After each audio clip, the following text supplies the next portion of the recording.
सिरका हमारी सेहत के लिए कितना फ़ायदेमंद है और ख़ास तौर पर जब बात की जाती है ऑर्गेनिक सिरके की या एप्पल साइडर की बात की जाती है तो ये हमारी सेहत के लिए बहुत ज़्यादा फ़ायदेमंद है। आप खुद अंदाज़ा लगा रहे हैं इस हदीस से, इस रवायत से। नबी करीम सल्लल्लाहु अलैहि वसल्लम एक सहाबी के घर तशरीफ़ ले गए और उनसे कहा कि किसी खाने के लिए, इस तरह की रवायत मफ़हूम आपको अर्ज़ कर रहा हूँ।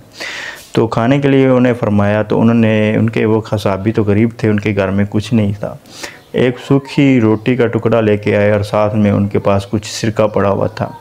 तो प्यारे आका सल्लल्लाहु अलैहि वसल्लम ने फरमाया कि सिरका जो है ये बेहतरीन सालन है। तो जब हमारे आका व मौला ने फरमा दिया कि सिरका जो है एक बेहतरीन सालन है और आप सल्लल्लाहु अलैहि वसल्लम ने ख़ुद जो सूखी रोटी का टुकड़ा था वो उसमें भिगो कर सिरके में खाया, तो इस बात से आप, इस रवायत से आप अंदाज़ा लगा सकते हैं कि सिरका हमारी सेहत के लिए कितना ज़्यादा फ़ायदेमंद होता है। तो इसको दो तरीके से तैयार किया जाता है। अगर इसकी मैन्युफैक्चरिंग की बात की जाए तो सबसे पहले एक होता है ऑर्गेनिक तरीका और एक होता है सिंथेटिक तरीका या मसनूई तरीका। अब सिंथेटिक तरीके में अगर बात करते हैं तो सबसे पहले अगर आप वो मीठे फलों को देख लेते हैं, उनके एक्सट्रैक्ट को लिया जाता है, उनको यीस्ट के साथ फर्मेंटेशन नतीजे में एक आपको जो प्रोडक्ट मिलता है उसको बोलते हैं एसिटिक एसिड, और एसिटिक एसिड ही जो प्रोडक्ट है, एंड प्रोडक्ट है, ये आपका एक सिरका है। तो जो सिंथेटिक सिरका होता है जिसको हम सालन वगैरह में इस्तेमाल करते हैं, खाना बनाने में इस्तेमाल करते हैं, जो सफ़ेद कलर का होता है जो आप स्क्रीन में देख सकते हैं, तो इसको आप साफ़ करने के लिए, बर्तन साफ़ करने के लिए या इस तरह के कामों में इस्तेमाल कर सकते हैं, सफाई के लिए। उसके अलावा इसको आप खाना, गोश्त धोने से पहले भी आप लोग इस्तेमाल करते हैं। तो उसके अलावा जो होता है आपके पास ऑर्गेनिक सिरका पीने के लिए वो इस्तेमाल किया जाता है। अब यहाँ तक बात है कि ऑर्गेनिक सिरके में जो बेहतरीन सिरका इस्तेमाल किया जाता है वो एप्पल साइडर है, यानी कि सेब का सिरका। अब सेब का सिरका जो है बहुत ज़्यादा कलीदी किरदार अदा करता है। अगर हम अपनी ग़िज़ा में सेब का सिरका शामिल कर लेते हैं तो ये हमारे लिए बहुत ज़्यादा एक बेहतरीन नेमत साबित होती है। क्योंकि अल्लाह ताला ने हमारा जो स्टमक है, मैदा है, वो उसका जो इन्वायरमेंट है वो एसिडिक बनाया। जब हमारा जो मैदे की तेज़ाबियत है वो कम हो जाती है, उसका एसिडिक इन्वायरमेंट कम होता है, तो उसके नतीजे में क्या होता है, हमारी खुराक हज़म नहीं होती। हमें जनाब क्या होता है, बोल्टिंग वगैरह, गैस वगैरह सी उठती है, हमें जो गोश्त खाते हैं वो हज़म नहीं हो पाता, सख्त खुराक हज़म नहीं हो पाती। एक जब आप कुछ खा पी लेते हैं तो आपका मन भरा भरा सा रहता है, ऐसा लगता है जैसे खाना बाहर आने वाला है, अभी उल्टी होने लगी है, क्या आने लगी है। तो उसमें भी आप अगर सेब का सिरका शामिल करते हैं अपनी ग़िज़ा में तो उसका भी वो यही नतीजा होता है कि आपको जो भी खाते हैं, जिस तरह हमने पहले बात की कि वो आप ईज़ी टू डाइजेस्टिबल होता है, आपकी फूड को फ़ौरन डाइजेस्ट करता है, हज़म करता है।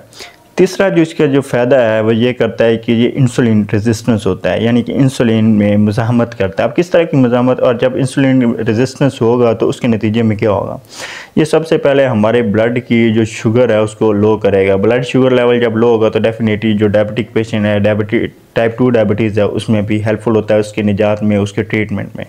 उसके अलावा ये आपके ब्लड प्रेशर को रेगुलेट करता है, आपके ब्लड प्रेशर को नॉर्मल रखता है। ये आपके फैटी लीवर से आपको बचाता है, यानी कि जो जिगर के गिर्द जो चर्बी सी आ जाती है जिसको फैटी लीवर बोलते हैं, उसको भी ये रिवर्स करने में बहुत अहम रोल प्ले करता है। लोग जिनका यूरिक एसिड का मसला है वो अगर सेब का सिरका इस्तेमाल करते हैं तो उनके लिए भी बहुत ज़्यादा फ़ायदेमंद होता है। साथ साथ ये आपकी स्किन को अच्छा करता है, आपकी स्किन को तरोताज़ा रखता है, आपकी स्किन के लिए बहुत ज़्यादा जो पिगमेंटेशन वगैरह है उससे भी आपको निजात देता है। और साथ साथ जो बहुत बड़ा फ़ायदा है और जो बहुत ज़्यादा कौमी मसला है, इशू है हर बंदे के लिए, जो मोटापे का शिकार होते हैं, वो लोग जिनका बेली फैट बढ़ जाता है या वैसे जो ओवरवेट हो जाते हैं, ओबेसिटी का शिकार हो जाते हैं, तो वो अगर सेब का सिरका ऑर्गेनिक अपनी ग़िज़ा में शामिल कर लेते हैं तो उससे क्या होगा, वो उनकी वेट मैनेजमेंट में बहुत ज़्यादा कलीदी किरदार अदा करता है। और ये किस वजह से हो रहा होता है, इंसुलिन रेजिस्टेंस की वजह से। जब इंसुलिन बन रही होगी तो डेफिनेटली ये सारे जो तीन चीज़ें आपको बताई हैं ये उनमें हेल्पफुल होता है उनको ट्रीट करने में।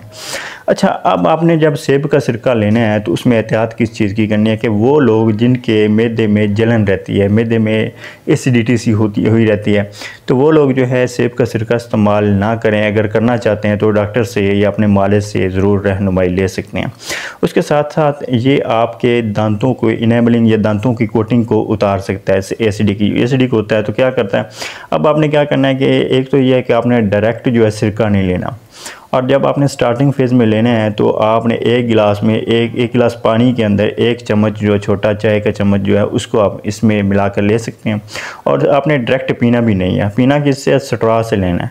अब स्ट्रॉ में ये होगा कि अगर आप डायरेक्ट लेंगे तो वो ये आपके दांतों की कोटिंग या दांतों के इनेमल को ख़राब करेगा, डिस्टर्ब करेगा, दांतों की कोटिंग को उतारेगा, आपके दांत भुरभुरेपन का शिकार हो जाएंगे, आखिर में गिर भी सकते हैं। तो ये चीज़ आपने एहतियात करनी है कि स्ट्रॉ से लेना है, ठीक है। अगर एप्पल साइडर आप नहीं लेना चाहते या आपको मिल नहीं रहा ऑर्गेनिक, तो उसके नतीजे में आप और क्या ले सकते हैं। इसका एक अल्टरनेटिव जो फूड है वो ये 1 चम्मच आपका नींबू का पानी खालिस होगा और 1 चम्मच शहद, उसको 1 गिलास पानी में मिला के लेने, तो ये भी आपके वो सिरके जितनी अफादियत रखता है वही सारे कलीदी किरदार आपके लिए अदा करेगा। अगर आप शहद और नींबू मिला पानी लेते हैं तो ये एक अल्टरनेटिव के तौर पर साबित होता है कि ये भी आपकी बॉडी को उतनी ही ज़्यादा फ़ायदे देता है जितना आपको सिरका। तो ये थी हमारी आज की वीडियो सेब के सिरके के ऊपर। सेब का सिरका अपनी ग़िज़ा में शामिल कर लें। अपना ढेर सारा ख्याल रखिए। अगली वीडियो तक की इजाज़त दीजिए। दुआ में याद रखें। अल्लाह हाफ़िज़।